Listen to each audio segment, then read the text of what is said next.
Hi, everyone. Welcome to the Sufficiency and Wellbeing experience. And today I have with me Vlad. Say hi to Vlad and say hi to me. Myself, Nairita Roy Chaudhuri. I also have another channel called Planet Decolonized. In today's episode, I think what Vlad and we were thinking about is to talk about this notion of limits because this concept is getting a lot of attention within the among economists and also among political scientists for different interesting aspects and less attention among legal scholars. Let's jump directly into the topic. As usual, like most other episodes, the conversation will be the perspectives we offer and the references we quote. Vlad, long question short, like what do you understand by limits, and why do you think it's a sort of a important ethic or important notion for us to grapple in these times of planetary crisis? Yes. So I tend to think as an economist. So when I see Elon Musk having $1 trillion, I ask myself, what's the limit to that? Can we have humans that own $1 trillion, $10 trillion, an infinite number of money and wealth? So my question is, why in the first place we do not talk about putting limits on how much people can have? Thinking as an economist, where do those limits should come from, and where does the thinking that wealth should be unlimited come from? So I can start by making 9 generic statements about what shapes my thinking about limits, and then we will unpack them as much as we can. I claim and state that we do not have free will. Therefore, we must abolish the institution of merit. We do not have free will. Therefore, unlimited wealth is immoral and unjust. We do not have free will. Therefore, we cannot self-limit our wants or desires. Limits on wealth can change what motivates people to work. All economic incentives must contain limits to how much is enough. Limitless wealth is a consequence of the design of capitalism. Limits on wealth are necessary because of the climate crisis. Limits on wealth can only be determined by participatory democracy with lottery selection. Limits on wealth must also contain maximum inequality ratios. These are my statements about limits, and they capture my thinking about limits. Sure, there's much more to say about that. So we can go ahead and unpack some of these sentences, statements for the audience, and then we will go further into your view of limits. So the number one statement I made is we do not have free will, therefore we must abolish the institution of merit. This is a very hard statement. And in a recent episode with our friend and colleague Lily, we talked about the sources of free will and how science can prove that humans do not have free will in the common understanding of the term, meaning all thoughts, behaviors, actions are predetermined by the history of the individual, and neuroscience can prove that. If we take that evidence that we do not have free will, it follows that all human decisions, behaviors, thinking are not deserving in any way. That means hard work, position, wealth accumulation is only a construct of society. If no one has freedom to make decisions or innovate or whatever, then there's no merit in whatever they are doing. Therefore, no rewards are earned and warranted because they did not earn any of those outcomes. This means if we prove that there's no free will, there's no scientific foundation and explanation for the institution of merit. Nobody deserves or merits their rewards.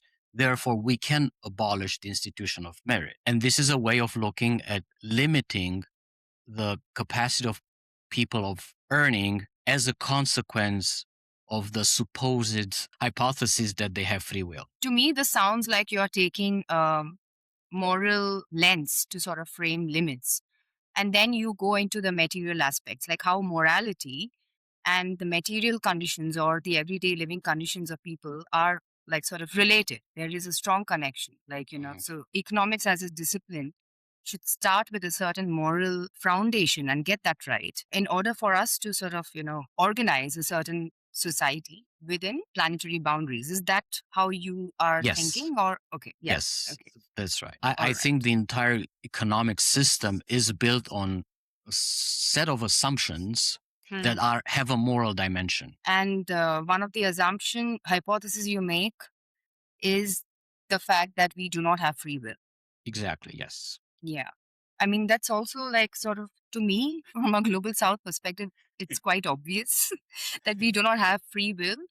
And also, coming from a legal background, like sort of when parties enter into contracts, they are not operating within a level playing field. There are unequal power relations into play. So, like, the question of agency and hence free will, none of these are equally distributed. So, I mean, Just it's, quickly, yeah, Narita, how do you understand free will for the audience and agency? How would you define them? that's a good question because I haven't really, I mean, I don't know if there is a difference between free will and agency, Hmm. but I think they're not synonymous. But to me, agency is really like the potential energy, the potential Hmm. power that you possess within yourself. Like talking is in terms of power, but I really borrow this term of potential energy from physics. That is the agency, and the agency, the potential power to change your external circumstances. Hmm. I think I could be wrong, but this is just, uh, it's interesting that you asked the thing. Free will is sort of comes after agency. Like, I think if people have the agency to speak for themselves, to, change, manifest their external realities, it means that they are able to exercise free will. Hmm. So free will comes after agency, but they could be synonymous. I don't know. What do you think? That makes sense. I think I can agree with that. To me, free will, so agency is what you say. I agree with that. To me, free will is that sensation that you are the author of your thoughts without having an external cause that determines your thinking, right? Mm, So I say that sensation is an illusion. There's no such thing as an I that sits in your brain that decides with no one telling that I what to do and what to think. yeah, but also we are all as economic actors or as political actors. We are always operating within contested relations of power, right? And Hmm. resources are not within. We are operating within constraints. And unless those constraints are sort of like, discussed transparently and not just held as assumptions, free will can always be contested. Uh, but anyway, I don't want to like focus too much on the point one because there are also Yes. eight Yeah. points apparently yet to Why go. don't you give us your first take on the subject of limits, and then we'll Yeah. progress. It's very difficult to give a short answer to this because a lot of the ethic of limits is sort of built into the Hindu philosophy or the philosophy. I don't identify myself as a God fearing Hindu. Put that straight. I don't believe in idol worshipping and stuff. But Hindu philosophy is completely different. So there are a lot of, I grew up understanding that there is always, we are always, limited in our, we do not have control over external circumstances all the time. And rather, we should not because there are certain things beyond our control that cannot be explained and the inquiry should be left at that. Like, it's not to say this is end of curiosity, but it's sort of like an ethic that was built against the concepts of dharma and karma. Like you cannot control your outcomes, but you keep doing your duties Hmm. and what you're supposed to do without expecting something in return. And that itself sort of taught me about the ethic of limits, that like stop expecting a return to everything that you do as a human being. That is how I understood as a human ethic, as an ethic that is useful to sort of combat excesses. In reality, this concept does not really play out because we live in a capitalist system. So a lot of, I mean, and we have this amazing ideology called Hindutva capitalism, where the Hindu religion is being mobilized to sort of again hyper commodify everything from nature to humans. And so anyway, so my point is to say that my understanding of limit was already built into my culture, in short. Hmm.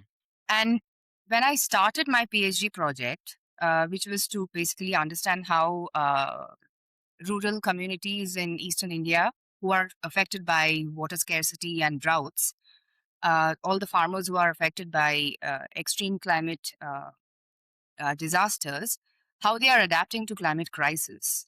And during my PhD, I sort of read the notion of, I read Georgos Callis's book, Limits, and I was like, oh my God, this resonates so much to me already, coming from an Indian background.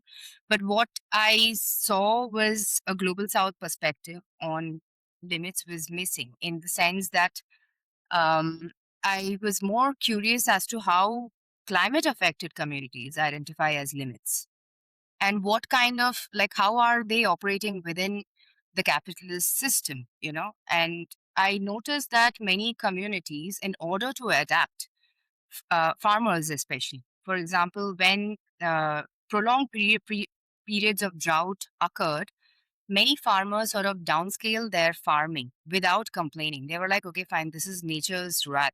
Like, how do we deal with it? We have to sort of downscale our farming, but Hmm. at the same time, we shouldn't compromise on our basic needs. Through my research and through the community's stories and their adaptation strategies, I learned that they understood limits as shared responsibility or Hmm. mutual compromise. And there were direct quotes, like, if some of the viewers are interested, I can put a link to one of the blogs where they are published. Basically, limits, through my research, I understood as how communities imagine resisting any form of excesses, and they were resisting colonial capitalism by reimagining limits as shared responsibility, what I call as through mutual compromise. So, like, people were direct farmers used to they directly said that we cannot live in a society where people own private land and private water body or something. These all have to be shared and everybody has to compromise.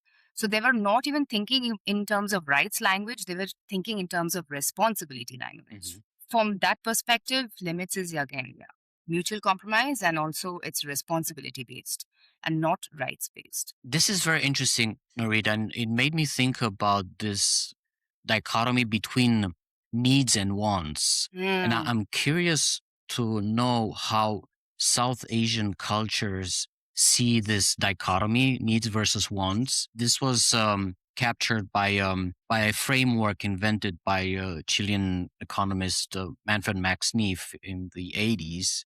So basically, a need is something that keeps you alive, and a want is not required to keep you alive. It's merely like a desire, psychological fad. So we can do away with all the wants. Eating ice cream, I would qualify it as a want because you don't need it to stay alive, but you do need food in general. So how do you see this dichotomy, or how do the South Asian cultures see that this needs versus wants? Are they individual based, society constructed?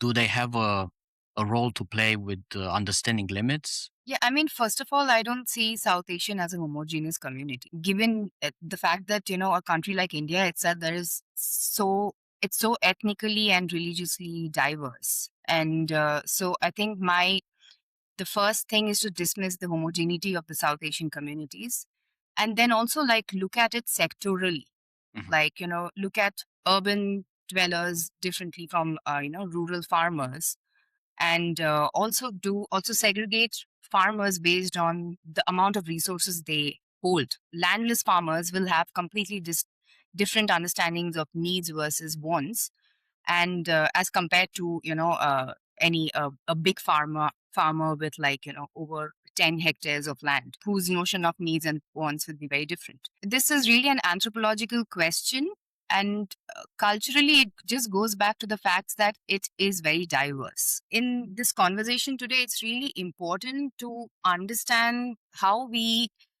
make sense of needs versus wants within the context of colonial capitalism. And that Mhm. is what is relevant, because capitalism also, comes with its structural limits. And, I really come from that school of thought where Marx sort of his unfinished book on in Capital, where he mentioned that capitalism has its structure, comes with its structural limits, where capital sort of cannibalizes itself. Mhm. But then, and that is when the proletarian would rise against revolution, and then next what we don't know. But the point is to remember that everybody, the farmers, they operate within structural limits. And now, what are those structural limits experienced by these communities? And then they make these distinction between needs and wants. Like, for example, if I might like ice cream, I mean, Mhm. but I might have there could be other trade-offs where I'm compromising on my environmental footprint. So there are trade-offs as well, and it's a little complicated question, but to come back to the notion of limits theoretically as such, in my theses, I do argue that limits as a concept does have a bare minimum. Mhm. It's a threshold. It sets a threshold basically. Sets a threshold at the and on the environmental front. It also sets political and economic thresholds. And but in within each of these thresholds, there is bare minimum needs, and limits also capture simultaneous caps on maximum wants and wealth. So needs versus want is sort of that way. I look at it as a spectrum or like a scale, and that scale could vary from society to society, from groups to groups. Um, but yeah, but if you want one example of, like, you would know this about the positional goods. Many rural communities, for example, they wanted certain things that they did not need just because they saw other communities possessing them. For example, if you come wearing a very expensive jacket, which is branded and it's all shiny, and I'm like, I have many jackets, but I don't need any jacket. But just because your jacket it has become a fashion statement, then I might feel like buying it, even if I don't need Mhm. it. So then that becomes a want. And this sort of psychology operated even at the village level that I observed. That many farmers who were landless, they had access to bikes and stuff like that, but they did have the tendency to look up to land owning class habits that were sort of uh, Mhm. that could be categorized as wants. My brain wants us to talk about incentives. This makes me think of objections coming from people to the imposition of limits on wealth. Let's say if we were to cap wealth at a certain amount, I tend to favor roughly about $5 million, which is the Mm. amount that puts you in the top 1% globally. Okay. People tend to react mostly in the global north, in the west, or but it's also known as the minority world, as a limitation of their freedoms. They would say, if you limit my wealth or the amount that I can accumulate, I will have no longer any incentive to work or to innovate or to contribute to society. That's the number one objection. You said something very interesting, and I will forget this Right. question. You mentioned the $5 million cut. Yes. And how is that measured? Is that measured in relation to the maximum wealth? I look at the distribution of wealth globally. So Hmm. the average amount that puts you in the top 1% by wealth globally is roughly $5 million, right? Okay. So Or, then you're relativizing limits. But my yes, intervention is sort of, I think, when you relativize, then you might lose track of the planetary boundaries, because that itself imposes certain limits. there's more to that. I'll come to Mhm. that in a moment because Yeah. this is about the maximum cap. When I made those statements at the beginning, number 9 was limits on wealth must also contain maximum inequality ratios. So by that I mean there should not be a very big gap between the richest and the poorest, which Hmm. also links to the planetary boundaries aspect, right? The material footprint, the lifestyle of individuals should be contained within a narrow boundary. From the poorest to the wealthiest, the lifestyle Hmm. should not be that different, right? That's a ratio. So that's why I was talking about the top cap, which is 5 million. So back to Yeah. incentives. How do you feel about the incentive part of pursuing wealth? If we put limits, how would incentives change? What would motivate people to pursue wealth accumulation or personal development? Mm. That's a very good question. I think we had this sort of discussion partially with in our, I think, Discord, Hmm. the community group, which is a very good sort of opportunity to introduce the viewers to Hmm. our, if you know subscribe to our magazine, which is the Sufficiency and Wellbeing magazine. And we are through the magazine, we are also trying to build a community through this software on where all of us are on Discord, right? Hmm. Where we are trying to build a community who are against capitalism and colonialism and all the dominational stuff. So do subscribe, guys. I think we did have this conversation on incentives, and one way is to sort of incentivize countries at the national level through a different measurement instead of GDP. Hmm. So let's, measure well-being in terms of how much we have reciprocated towards nature. What did we do for the environment? And or what did we do for each other as neighbors? And I don't know. That could be a kind of indicator that captures things that really matter for living well within planetary boundaries. So getting rid of GDP, like fucking abolish it.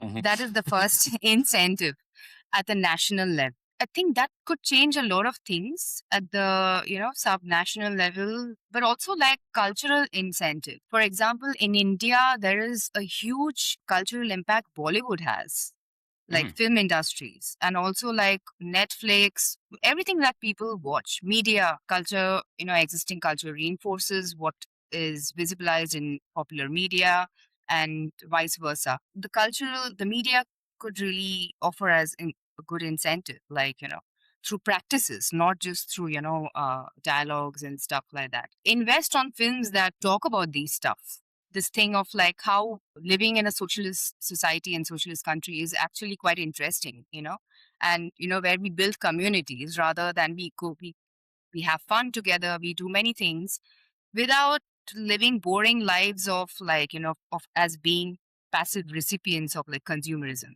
Hmm. So these can be incentives, I think. Can you talk also about how law and the legal systems can help with developing new incentives that are designed around the limits? Yeah, actually, I think so. The notion of limits, one way to understand is like, limits that we impose on ourselves as at the individual level and at the collective community level, and which is the internal or the self imposed limits, self as in a collective as well. Hmm. And the other aspect of limits is externally imposed. So I think regulations and law can come in the form of those externally imposed limits. My final concluding chapter in my thesis, sort of like, I do discuss this at length in the Hmm. sense that right now we don't really have a legal notion of, there are no legal limits. There's no legal principle around limits as such. The only principle that we have is called the precautionary approach, like the precautionary principle, which allows states to take preventive and proactive measures based on scientific evidence of like environmental and climate harms. The thing with the precautionary principle as such is it's sort of encaved. The problem with precautionary principle is it does not break away from the roots of capitalist crisis. Like the entire international environmental law and international climate law is encased in a system that still values GDP and sustainable development measured in the form of GDP. And then there is, sort of like precautionary principle, like as if like they added precautionary principle, then, then Hmm. it entirely became sustainable law. That's not how it functions. So precautionary principle is what we have. We can sort of probably mobilize that Hmm. legal principle to impose limits, but also we need another notion of legal limits, that a notion sufficiency as a norm. Hmm. Sufficiency can be a legal norm, and it can be argued as a legal norm that sets the bare minimum. standards within the notion of limits. Another aspect on putting caps on maximum wants. Hmm. And that also has to be captured within the notion of legal limits to show that, legal limits has to do with setting a threshold between bare minimum needs and setting a cap on unnecessary excesses and wants. So that's how imagine legal principle, but they have to be sort of ratified again in international law by different states and stuff like that. But they can be good incentives. Absolutely. And this makes me think from the perspective of people in minority rich countries. The first question that they would have for us would be who decides what is the limit for those wants? They are so preoccupied about who makes those decisions. When I mentioned at point number 8 in my introduction that limits on wealth can only be determined by participatory democracy with lottery selection, I had in mind a process in which these wants and limits are decided. I think we cannot externalize them to some sort of organization or authority that doesn't have legitimacy to impose those limits. If Yeah. we want the state to impose those limits for us, then does the state have enough legitimacy to do that for us? Right. And how do we avoid the top-down tyrannical regimes, that come up in conversations as a counter argument? You like the Soviet Union or North Korea. Everything is at the top. Do we want those elites to decide for us? Exactly. So yeah. So the question for us and for you is, how do we decide those limits and wants before they Mm. get into law? That's a very complex question, lad. I mean, I think uh, it comes back to valuing the principles of equity, principles of solidarity, bare minimum needs, but also within those bare minimum needs, we need to center these aspects of equity and solidarity in order to sort of like resurface the voices of the silenced communities across the global south. And let's just stick to like the sacrifice zones or the Mhm. extractive zones in different geographies who have been historically colonized. Their perspectives have to be heard. The principle of solidarity would sort of allow, like, cross sectoral actors like the farming communities, the city dwellers, and all the civil society actors to come together beyond the UN, I guess, because I think no civil society organization, at least no climate organization, they really trust the UN anymore because it can hold climate talks and talks be present at the the Davos meeting with the Mhm. trillionaires and stuff. It can do everything at the same time. So there is simultaneously the UN is enabling extractivism as well as sustainability both at the same time, which does not function, and which is Mhm. why there has to be other maybe a limitarian civil society organization at the global level. That's a very And good idea. That yeah, has I mean, enough visibility and legitimacy to speak for the whole of humanity. I don't think there's a way to speak about the global ethic if you did not involve representatives of all walks of life from all exactly. countries. Like, for example, today, like through the Iran and US deal, Iran is setting limits on US imperialism. I mean, it's, Mhm. I would never have imagined in my, since my childhood, that somebody would have, a global South country would have this impact, like setting limits on US domination and US sort of slowly losing its hegemony. But let's see what happens. It's still setting a limit and then international standard. Do we have like other civil society organization responding to this? And like I don't know. And Yeah. on this note, folks, this is the first half of our Yes. conversation about limits. Join Yeah. us in the next episode for paid subscribers, where we continue all these juicy Yeah. topics and arguments about limits. Very excited.